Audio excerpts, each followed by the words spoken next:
तो पहला अपडेट ये है कि पुर्तगाल के लेजास एयरबेस पर अमेरिकी सैन्य जमावड़ा हो रहा है। इसकी तस्वीरें सामने आई।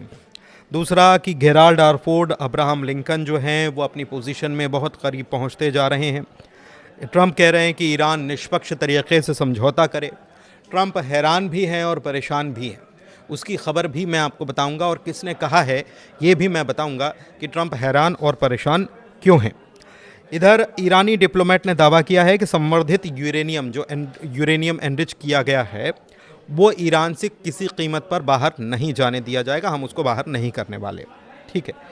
इसके अलावा खबर ये भी बताई जा रही है कि ईरान में एक तरफ तो 24 से 48 घंटे में एक अटैक अमेरिका कर सकता है, ये खबरें चल रही हैं। इस बीच ईरान में कुछ प्रदर्शन भी हो रहे हैं और ये प्रदर्शन छात्रों के द्वारा हो रहे हैं और सरकार विरोधी प्रदर्शन इन्हें कहा जा रहा है कि सरकार के खिलाफ यहाँ पर आवाज़ बुलंद हो गई है। अब ये प्रदर्शन किसके द्वारा और किस प्रायोजित हैं इसको बताने की ज़रूरत नहीं है। स्टेट ऑफ होर्मुज़ में ईरान ने एक मिसाइल ड्रिल की है, ये एक बड़ी खबर है। इसके अलावा ईरान अमेरिकी हमले का काउंटडाउन शुरू हो रहा है, लेकिन इस बीच अवाक्स जो प्लेन्स हैं उनका जमावड़ा भी अमेरिका की तरफ से किया जा रहा है और अमेरिका के टोटल अवाक्स प्लेन जो हैं उनका आप ये समझिए कि 1/3 जो हिस्सा है वो तैनात कर दिया गया मिडिल ईस्ट में, ऐसी रिपोर्ट्स हैं। इसके अलावा नेटो कंट्री जो हैं, मतलब नेटो देश जो हैं वो पीछे हट रहे हैं अमेरिका का साथ देने से। मतलब वो कह रहे हैं कि हम आपको अपने सैन्य अड्डे इस्तेमाल नहीं करने देंगे। फिर ईरान जो है वो करीबी बढ़ा रहा है पाकिस्तान से और जो पाकिस्तान को चीनी विमान मिले हुए हैं JF-17 फाइटर जेट्स और दूसरे जो हैं उससे कुछ खबर निकल कर आ रही कि उसमें जो अमेरिका की तरफ झुकाव बढ़ रहा था पाकिस्तान का, उसको मैनेज करने की कोशिश हो रही है। इजराइल को लेकर अमेरिकी राजदूत ने एक बयान दिया था और इतना ये विवादित था कि इसके ऊपर अब नाराज़ हो चले हैं मिडिल ईस्ट के दूसरे मुल्क, जैसे सऊदी अरब हो गए, ओमान हो गया, कतर हो गया। जाहिर सी बात है ईरान इराक तो हैं ही, लेकिन और भी मुल्क जो हैं वो नाराज़ हो रहे हैं। क्या बयान दिया गया मिडिल ईस्ट को लेकर इज़राइल के अंदर अमेरिकी राजदूत ने, ये भी एक बड़ी अहम खबर है।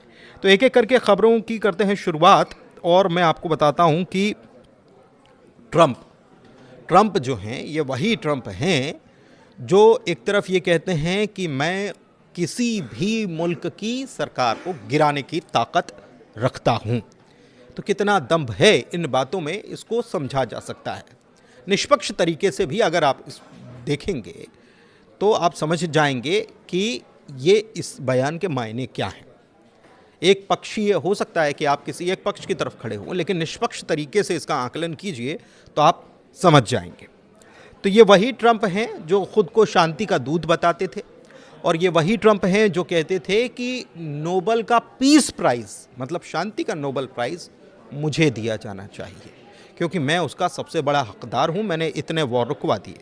फिर ये वही ट्रंप हैं जो ये कहते हैं कि सीरिया में जो नए प्रेसिडेंट बने हैं उनको सत्ता तक पहुंचाने का काम मैंने किया है। वही जिनके ऊपर 80 करोड़ रुपए, भारतीय रुपए और डॉलर्स में तो आप आकलन कर लीजिए, इतने डॉलर्स का इनाम था। किसने रखा था? अमेरिका ने रखा था और यूएन ने उसे आतंकी घोषित किया था। बाद में वो प्रेसिडेंट बन जाते हैं। तो ये ट्रंप है। ये समझना इसलिए ज़रूरी है क्योंकि व्हाइट हाउस के कथित अंदरूनी सूत्र ने पत्रकार जॉन किरियाकू को यह बताया है कि ट्रंप ने सोमवार या मंगलवार को ईरान पर हमला करने का फैसला किया है।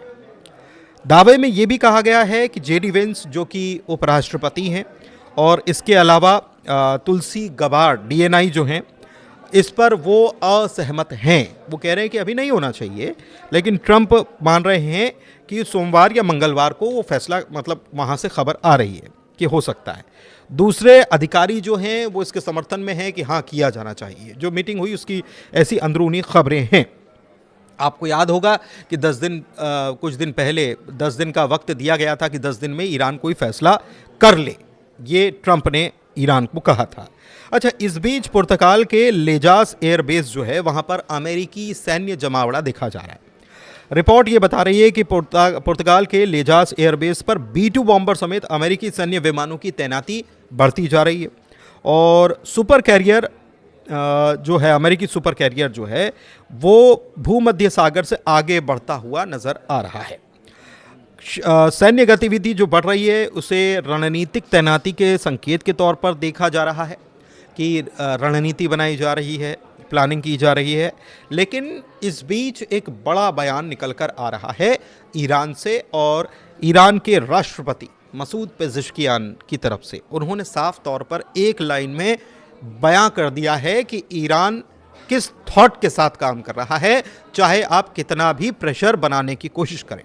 तो उन्होंने कह दिया है कि किसी के सामने हम सिर नहीं झुकाएंगे, बात करने के लिए तैयार हैं, बात कर रहे हैं, किसी के सामने सिर नहीं झुकाएंगे, एक लाइन में उन्होंने कह दिया है। अच्छा, ईरान पर स्टीव विटकॉफ ने क्या कहा है? Trump is curious as to why Iran has not surrendered after such a large military buildup on the part of the US।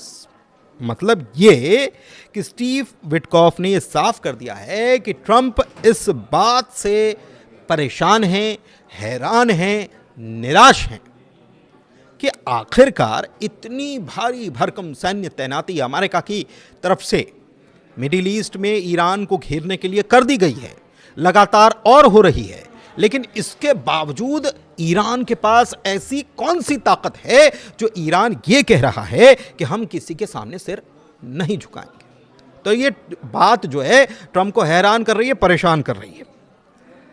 इसके अलावा मैंने आपको बताया कि USS गेराल्ड आर फोर्ड और अब्राहम लिंकन जो है वो पोजीशन में आ चुके हैं। ईरान के ऊपर प्रेशर बढ़ता जा रहा है, अमेरिका ये मान रहा है।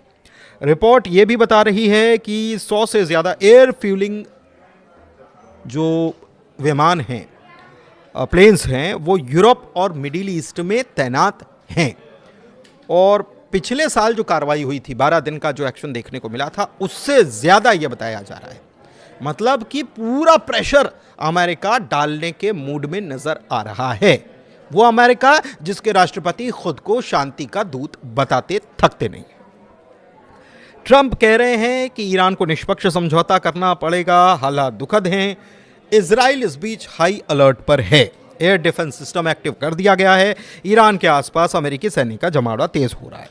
बातचीत में शामिल ईरानी डिप्लोमेट ने दावा कर दिया कि संवर्धित यूरेनियम जो है हम उसको बाहर नहीं करने वाले। और इस बीच ईरान से प्रदर्शन की खबरें सामने आ रही हैं। ये क्या बताता है? क्योंकि हमने बीते दिनों देखा था कि ईरान में प्रदर्शन हुए, उसके बाद ईरान की सरकार ने उसे कंट्रोल कर लिया। लेकिन अब जब एक बार फिर से खबरें आ रही हैं कि सोमवार, मंगलवार या कभी भी अमेरिका ईरान के ऊपर अटैक कर सकता है, इस बीच यहाँ पर प्रदर्शन का शुरू हो जाना, ये क्या बता रहा है? वो भी तब जब एक तरफ ईरान की तरफ से ये दावा किया जा रहा है कि चाहे वो मोसाद हों या CIA के एजेंट हों जो ईरान में मौजूद हैं, चुपके चुपके सारी सैन्य गतिविधि और दूसरी रणनीति की जानकारी पहुंचाने की कोशिश कर रहे थे या उन्हें खंगालने का काम कर रहे थे, उन सबको हमने धर दबोचा है।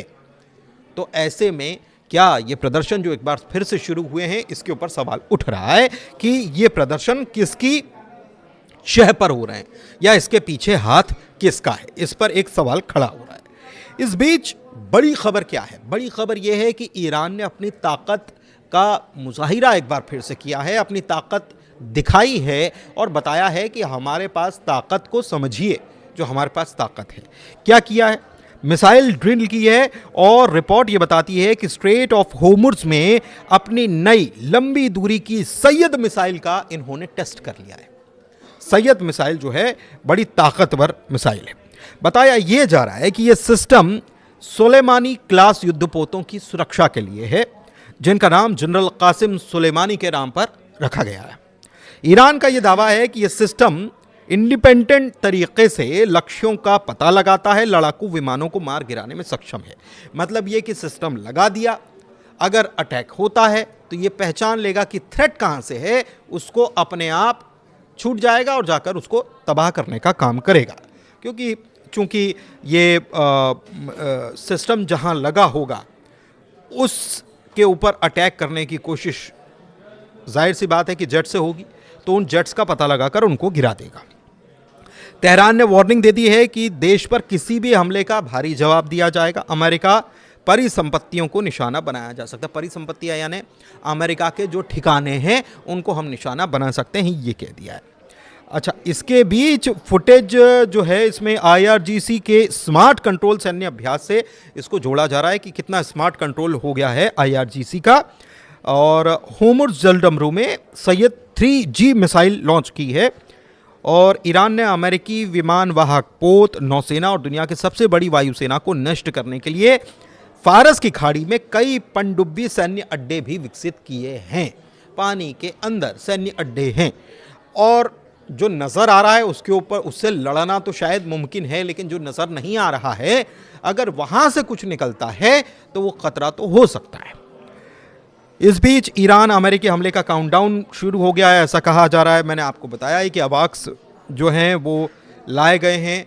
अवाक्स सिस्टम क्या है? चलता फिरता एक आप समझ लीजिए कि वो सिस्टम है जो न केवल सेना को सारी चीज़ें मुहैया कराता है कि क्या कैसी तैनाती है, क्या रणनीति है, तमाम चीज़ें मुहैया कराता है। आपको याद होगा ऑपरेशन सिंदूर के दौरान भी एक अवाक्स विमान जो है पाकिस्तान का उसको तबाह कर दिया था भारतीय सेना ने और भारतीय वायुसेना ने। जब अटैक किए थे तो अवाक्स विमान जो था वो वहीं पर था और पट्टी पर, हवाई पट्टी पर, और उसको भी डैमेज हुआ था। ये खबर हमने आपको बताई थी। तो यही अवाक्स हैं और 6 अवाक्स सिस्टम जो हैं ये वहाँ पर तैनात किए गए हैं, ऐसा कहा जा रहा है।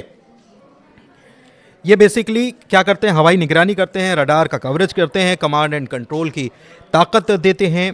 और इस स्तर की तैनाती किसी त्वरित हमले से ज़्यादा एक बड़े अभियान की तैयारी का संकेत है। मतलब ये कि कोई तुरंत अटैक हो ऐसा नहीं, बल्कि अवॉक्स सिस्टम लगाने का मकसद ये है, जो जानकार कहते हैं कि ये बड़े दिनों तक, और ये पहले भी खबर आई कि काफ़ी एक लंबा चलने वाला सैन्य अभियान जो है इसकी तैयारी अमेरिका कर रहा है। उसको मालूम है कि ईरान की ताकत क्या है, तो वो उसको लग रहा है कि 2-4 दिन 5 दिन वाला मामला नहीं है या 10 दिन वाला मामला नहीं है, लंबा चल सकता है, उसकी तैयारी कर ली। अच्छा, इस बीच खबर ये है कि युद्ध शुरू होने के हालात में ईरान मैड मैन की रणनीति अपना सकता है। अब मैड मैन ये जो है, ये टैक्टिक्स जो है, ये ख़ासकर युद्ध के दौरान अपनाई जाती है। कैसे अपनाई जाती है इसको आप समझिए, इसका नाम ही समझ लीजिए, मैड मैन मतलब पागल व्यक्ति, और वो फिर किसी को नहीं छोड़ता। ईरान पहले ही इस बात के लिए समझाइश दे चुका है, संकेत दे चुका है कि अगर हम पर अटैक होता है तो इस बात का ख्याल रखिएगा कि ये रीजनल वॉर में तब्दील हो सकता है।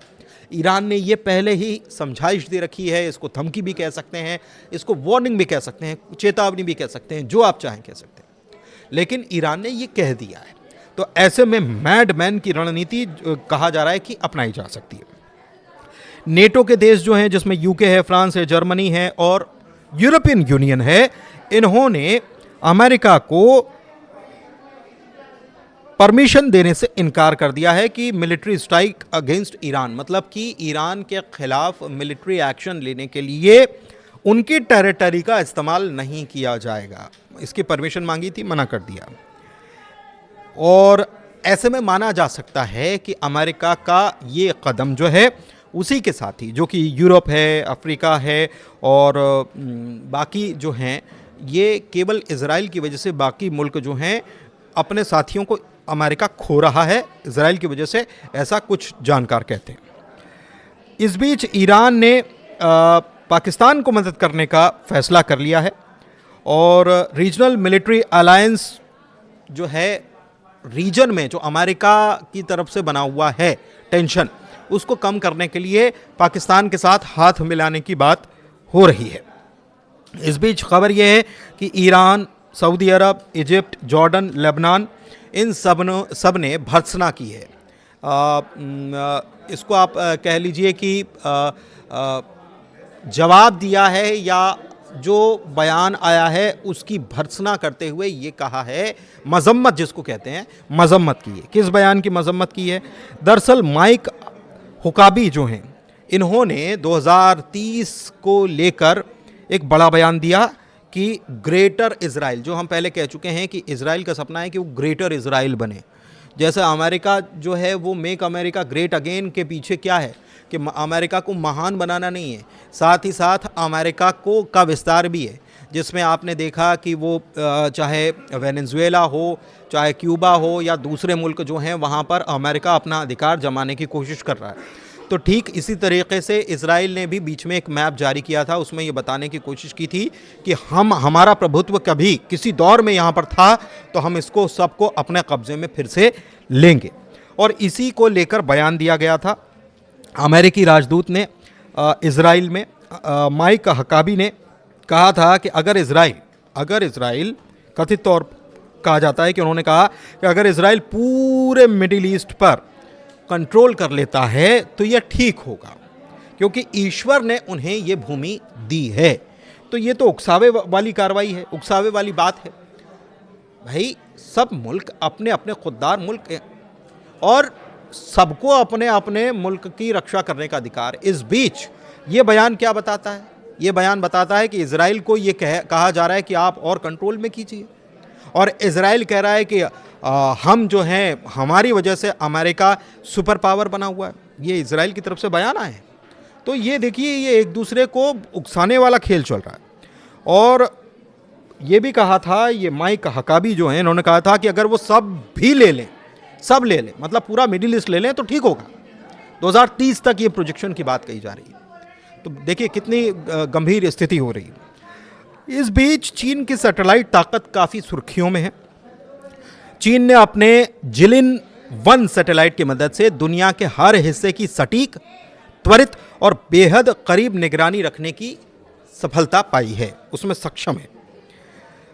कॉन्स्टेलेशन से प्राप्त अटलांटा एयरपोर्ट की भीड़ भाड़ की फुटेज ने एक बार फिर उसकी वैश्विक निगरानी की ताकत को दिखाया है कि वो अटलांटा एयरपोर्ट पर भीड़ भाड़ है, उसके फुटेज को भी बिल्कुल क्लियर दे रहा है कि वहां पर क्या हो रहा है।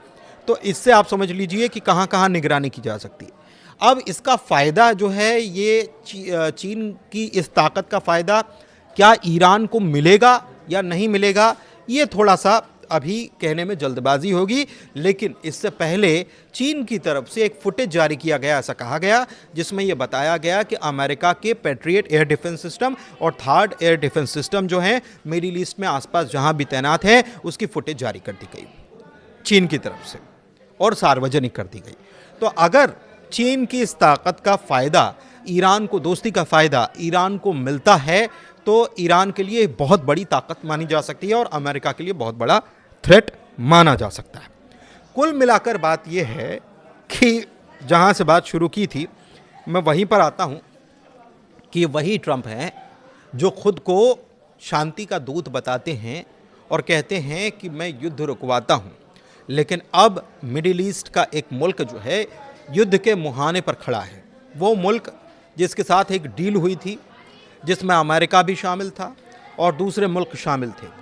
उस डील में से अमेरिका बाहर हो जाता है और बाहर होने के बाद ये कहता है, किसके कहने पर? इजराइल के कहने पर, कि देखिए वो तो ऐसा कर रहे हैं, जिसकी पुष्टि भी नहीं हुई। और वो जो मुल्क बाहर होता है, अमेरिका की हम बात कर रहे हैं, वो मुल्क बाद में ये कहता है कि ये जिस डील में बैठे हैं ये डील तो गलत है, जबकि अमेरिका खुद उससे बाहर हुआ था। और इसी बात को रूस के प्रेसिडेंट जो हैं वो भी कहते हुए नजर आते हैं कि जो डील हुई थी ईरान के साथ, उस डील में से सबसे पहले बाहर होने वाला अमेरिका था, और आज अमेरिका ही कह रहा है कि कुछ भी ठीक नहीं है। और ट्रंप अभी यही बात कह रहे हैं कि हम जो कहते हैं वो हो जाता है। लेकिन क्या इस बार ऐसा होने वाला है? क्योंकि ईरान की ताकत ट्रंप को परेशान किए हुए है, हैरान किए हुए, चिंता में डाले हुए, निराश हैं। इसलिए निराश हैं क्योंकि उनकी ये समझ में नहीं आ रहा कि इतना भारी प्रेशर क्रिएट करने के बावजूद आखिरकार ईरान झुक क्यों नहीं रहा है। कुल मिलाकर इस वीडियो में इतना ही। थोड़ा सा वीडियो लंबा ज़रूर हुआ, लेकिन ख़बरें ऐसी आ रही हैं तो आपको जानकारी देना मुनासिब समझा। फ़िलहाल इस वीडियो का आखिर देखने के लिए बहुत शुक्रिया। अपना प्यार ग्लोबल अड्डा को देते रहिए, मुझे अपना प्यार देते रहिए। बहुत शुक्रिया।